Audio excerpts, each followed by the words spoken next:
այս 6 ամիսը արդեն տարվա ամփոփվել է, ես առաջարկում եմ հնչեցնեք նաև ծրագրված հարկային մուտքերի եւ փաստացի մուտքերի շեղումը, եթե կա թերակատարում, ինչը է այդպես։ Երկրորդ հարցը դրա շարունակությունը ավելի ճիշտ, ինչպիսի կանխատեսում ունեք տարվա համար հարկային մուտքերի եւ ծրագրվածի հարաբերակցությամբ։ Հաջորդ հարցը հայտարարագրերին է վերաբերում, այս պահի դրությամբ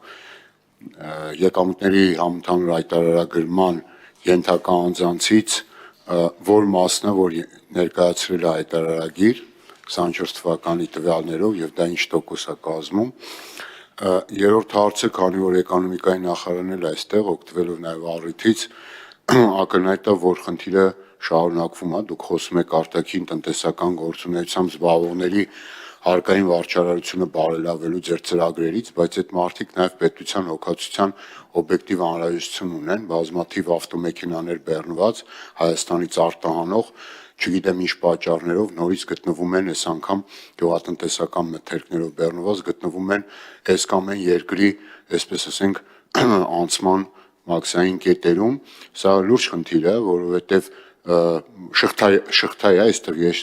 պետք էլ չունեմ բացատրելու, թե ինչպիսի շղթա է եւ ինչպիսի հարված կարող է լինել մեր տնտեսությանը, որտեվ դա միայն արտահանող կազմակերպությանը կամ տրանսպորտային կազմակերպությանը չի վերաբերում, դա վերաբերում է գյուղատնտեսությանը, մեր վերամշակող արդյունաբերությանը, այսինքն մեր տնտեսության ողնաշարին։ Իդեպ անդադ այդ մասին խոսում ենք, նոր խնդիր չի, այստեղ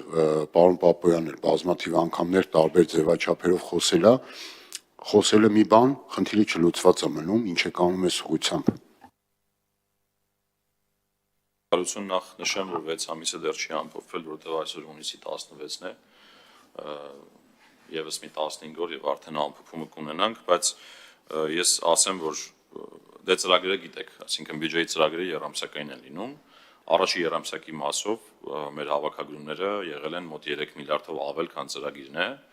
այս պահի հավաքագրումների տեմպերը թույլ են տալիս ասել, որ 6 ամսվա ծրագիրն էլ կհավաքագրենք, մասնավորապես, եթե փորձենք, ուրեմն հունվար-մայիսով, եթե խոսենք, 142 միլիարդով ավել հարկային մուտքեր ունենք, 14.4%։ Այսինքն այս տեմպերի պահպանման պայմաններում մենք 6 ամսվա ծրագրից ավել հավաքագրումներ կունենանք, բայց նորից էլի ես կառաջարկեմ այդ թերակատարում, գերակատարում եւ այլն այդ դիրույթում խոսալու փոխարեն մենք խոսենք այդ ծրագրից ավել ներքև եւ դրանց գործոնները։ Հիմա այսինքն 6 ամսվա ռիսկեր չկան։ Հիմա դուք ասում եք տարվա կանխատեսումը հաջորդ հարցը, կանխատեսումների տեսանկյունից, եթե նկատել եք այն փաստաթուղթը, որը որ միջնահանգի ծախսի ծրագիրը, եթե չեմ սխալվում, ազգային ժողով ուղարկվել է,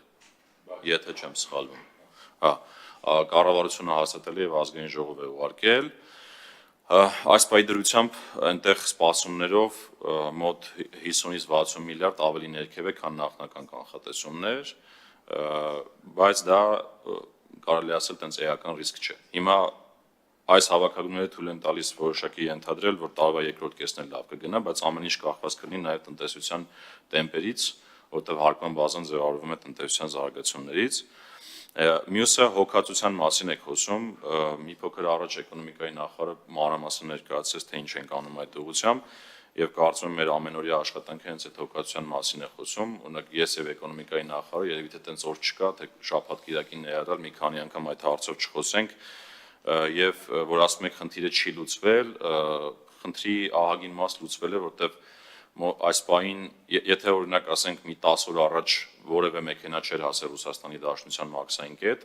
հիմա արդեն 55-ից 60 մեքենա հասել է այնտեղ, դա նշանակում է խնդիրը սկսել է կարգավորվել, տեմպերն են համեմատաբար թույլ, այդտեղ էկոնոմիկայի նախարարը նշեց, որ հիմա ամենօրյա խոսակցություն կա վրացի գործընկերների հետ, որ տեսնենք, թե ինչպես ենք այդ հարցը լուծում, այսինքն մենք մեր աշխատանքը մեր գործընկերների հետ օպերատիվ ձևով տանում ենք, պարզապես մեր վրացի գործընկերները որոշել են ինչ-որ փորձաքննություններ անել կոնյակի որակի հետ կապված եւ դա է պատճառը, որ ստեղծվել է նման իրավիճակ։ Այսինքն փորձաքննությունների մեծ քանակի պատճառով նման իրավիճակ է ստեղծվել։ Հիմա եթե գամ նաեւ մեր գործողություններին, դա էլ է հոգատարության նշան, չնայած տարբեր մեկնաբանություններ կան, օրինակ մենք հանդիպեցինք արտանողների հետ եւ իրենց ասացինք, որ մի քանի օր խնդրում ենք սպասեք եւ որտեղ թույլ չենք տալու, որպեսզի սահմանը հատեն, որ ավելորդ կուտակումներ չլինեն, որտեղ այնտեղ 100-ից ավել դեռ մեքենաներ կան, որոնք այդ process-ներով պետք է անցնեն, դա նաեւ իրենց հանդեպ հոգատարությունից է ելնում, որ այդ աշխատանքը արել են։ Ասացած նաեւ, որ մենք ամենօրյա, ամենժամյա ռեժիմով այդ հարցին անդրադառնում ենք եւ փորձում ենք հնարավորինս լուծումները տալ օպերատիվ։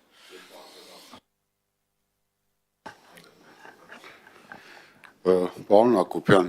ախր մենք հիմա ես ինչքան էլ խնդիրներն ասեմ, դուք ինչքան էլ փորձեք նկարագրեք, որ ինչքան լավ է, բայց օրինակ իմ տվյալներով 200 մեքենա այս անգամ ոչ թե կոնյակ, այլ գյուղատնտեսական մթերքներով բեռնված ընդեղ է։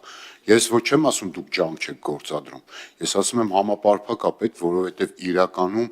այն խնդիրները, որոնք որ պարբերաբար առաջանում են, այստեղ միայն տնտեսական չի եւ վարչարարական չի։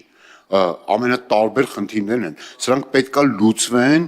խորքային ամբողջական եւ մեր տնտեսվարողը, որը ճանապարհ անգնում Հայաստանի արտադրած արդյունքը դրսում վաճառելու, ինքը պետք է համապարփակ նաեւ մեր աջակցությամբ գնա տեղացնի եւ այսպես պարբեր անընդհատ ինչ որ խնդիր, իսկ այտենց խնդիրներ, եթե դեր չկանգնենք, այո կլինեն, ինչը մենք ակնատեսնենք լինում եւ դուք հայտարարագրման մասին տվյալներ չտվեցիք։ Հայտարարագրման մասով պարոն Հակոբյանը պատասխանի, բանի մասով պարոն Պապյանը տեսեք, այսօրվա տվյալները, անցած շաբաթվա տվյալները դեռ ամփոփում ենք, այսօր կունենանք, բայց մոտ 70,000 քաղաքացի